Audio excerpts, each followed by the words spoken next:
All right, Paul. So with that as a backdrop, welcome to the show, my friend.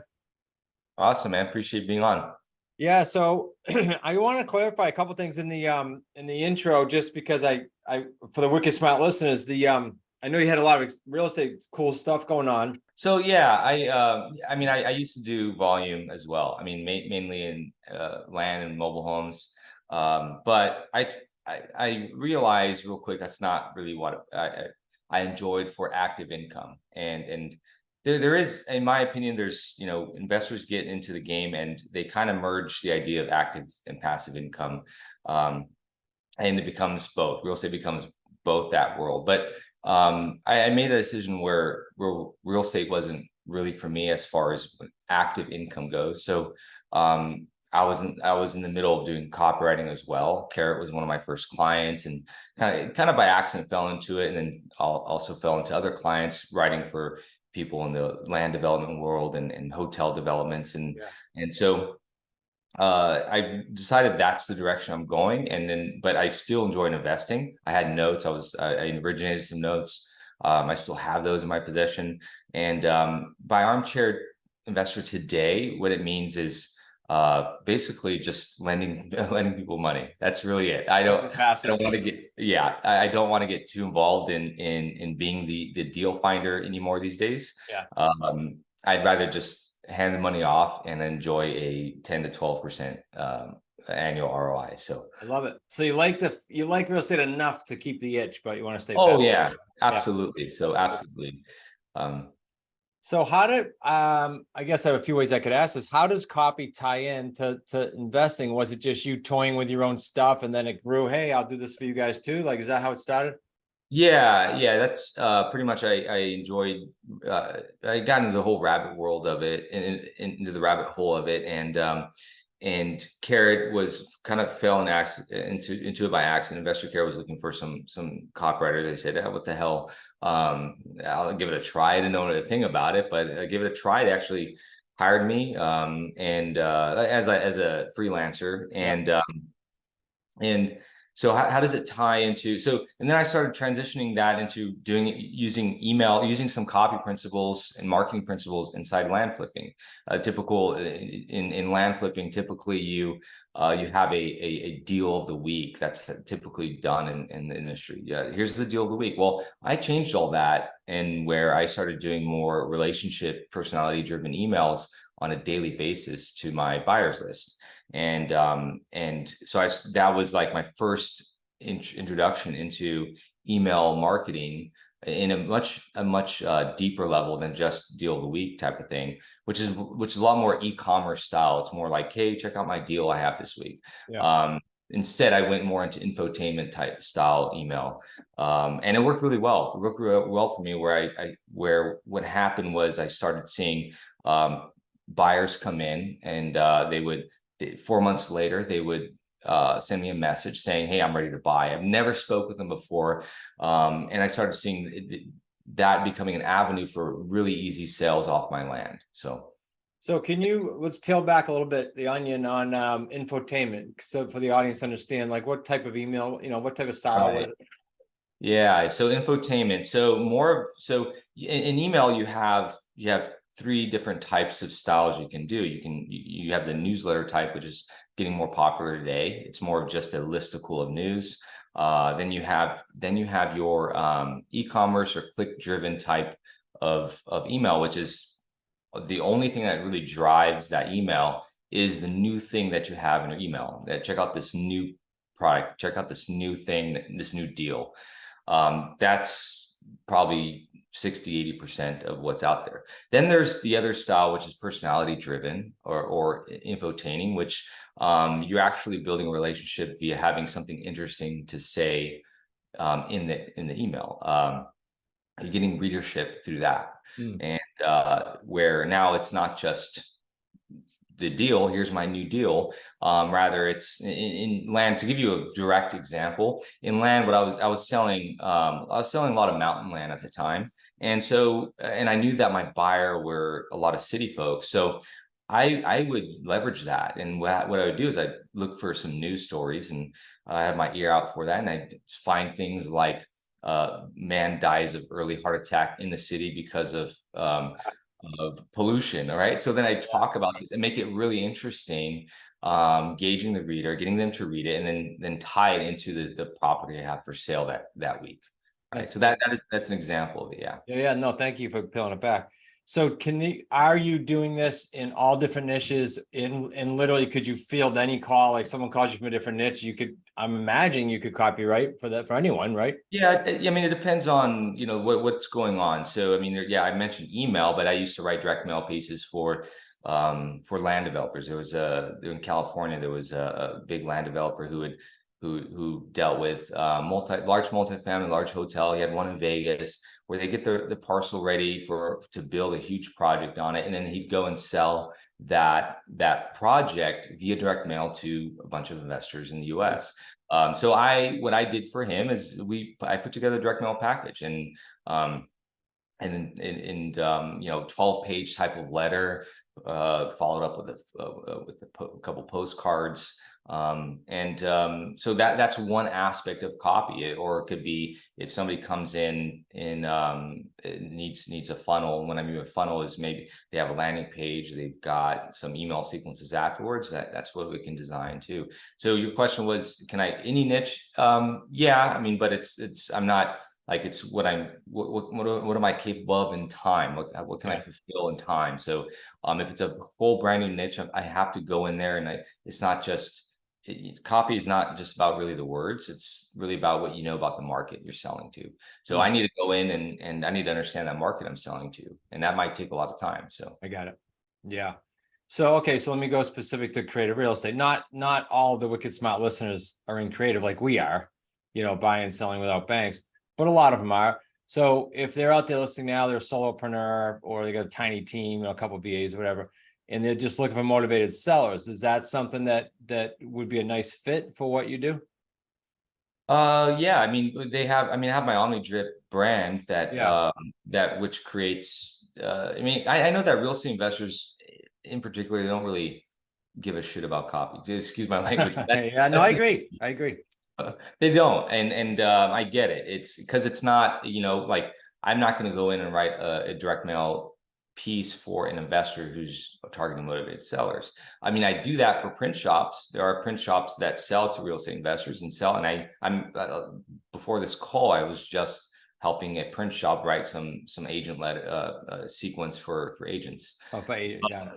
Yeah, so I'll do that on a grander scale for these print shops. But so how do I serve guys that are like going after motivated sellers? And that's through the follow-up. I realized that there's a huge gap in that. There's a huge, they don't understand how to follow up with leads. And that's where probably 60% of the deals are going to come from, or more, 60-80% of the deals are going to come from. Yeah, I agree. Just the long-term leads that you're keeping up with. Now you can either follow up manually, the intensive work. If you're a volume person, you got a lot of leads coming in every month. That becomes troublesome. You're going to lose leads that if you're trying to do it manually and do it all in your head. So how do you do it after? Well, we set up these buckets that trigger not trigger automatically, but where you can trigger manually for each lead. Every time you talk to a lead, you trigger these buckets that follow a lead from beginning to end, where it does all the selling for you. So that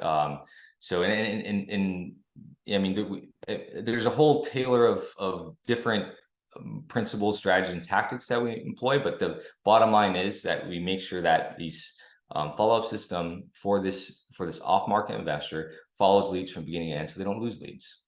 No, it's true. I've told this story so many times this week. We had an office visit this week where 3 of our higher level students came in from the highest coaching level. And we said, what do you want out of that? What do you want out of the visit? And they all talked about, they just don't touch their follow-up. They do all this work to get the leads and they don't do anything after it. And so this was appropriate. I didn't know they were coming in. I didn't know you and I were going to talk about it. So I reviewed my notes tomorrow. I'm like, this is perfect. So yeah, I think it's appropriate. Before I forget, you're giving away some things to the listeners. And I'm going to give them the link and you can explain to them what's in there. smartrealestatecoach.com/OmniDrip. What are they getting in there? Just so they have an idea, because it's a no-brainer. Yeah, sure. They can get they're gonna get a couple examples of sequences that we plug in. And they can get I think the most value is the actual demo where I sit down and I show you exactly the higher level view of what a proper system is going to look like. It's a type of funnel where and I can explain a little bit right now. Sure. You know, most CRMs, they have pretty limp drips where it's like it's just maybe 5 where somebody's ghosted you, you know, maybe they said no, contract sent or whatever it is, you know, just a handful of those. But there's a lot more events that happen in between all that stuff.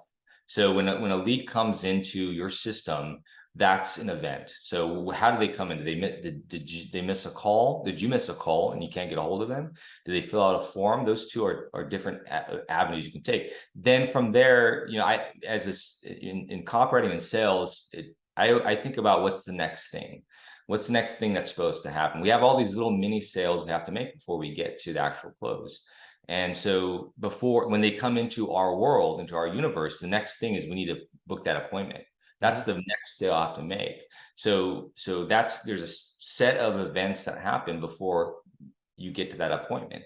Once they get to that appointment, there's all kinds of stuff that can happen. They can miss your appointment, which is another bucket you can plug them into, which has a call to action to, hey, try out our offer, get back into, reschedule.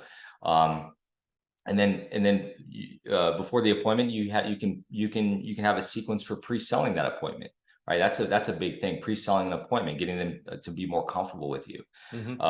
So from there, there's just there's a whole not a spider web. I don't want to make it complicated, but there's a few branches that a seller can take. They can say no to you, and they could be. One thing that I do is I segment. If a lead comes in and they tell you no to your offer because it's too low.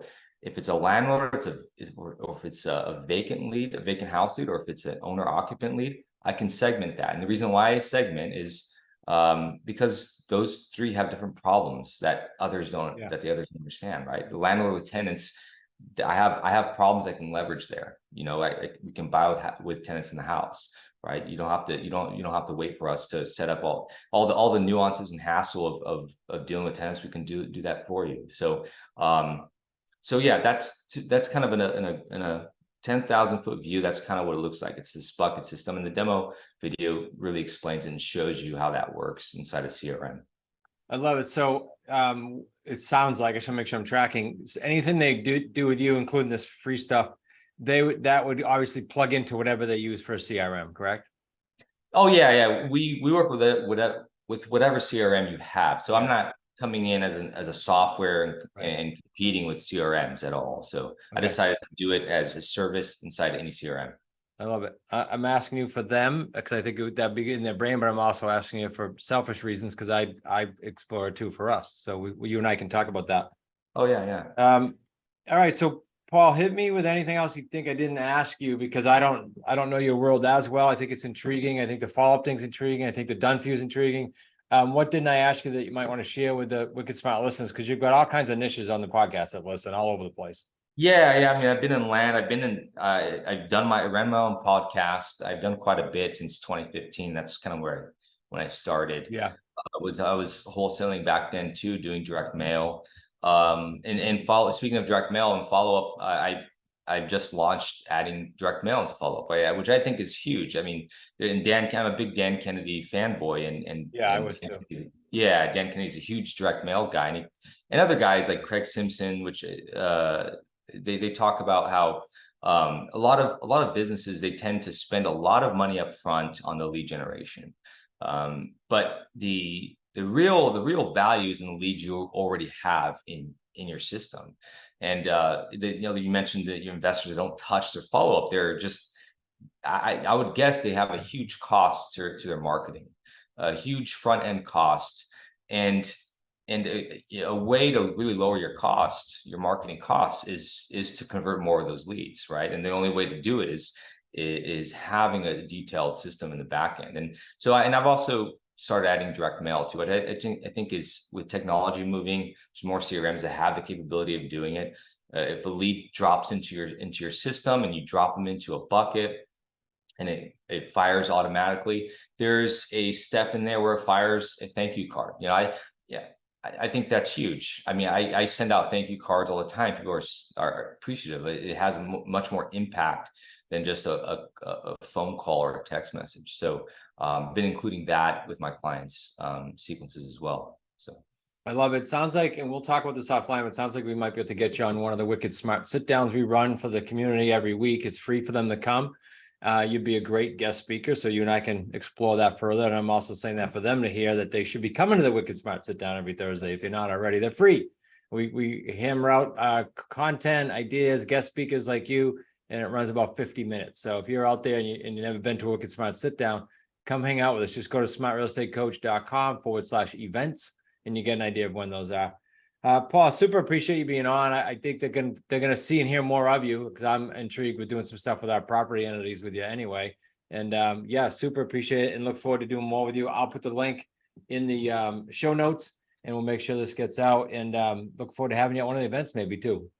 yeah, I'd be happy to join and share, man. Awesome. Wicked Smart listeners, that wraps up our time with Paul. Again, check out the links. There's your action items, and look forward to seeing you at the next event.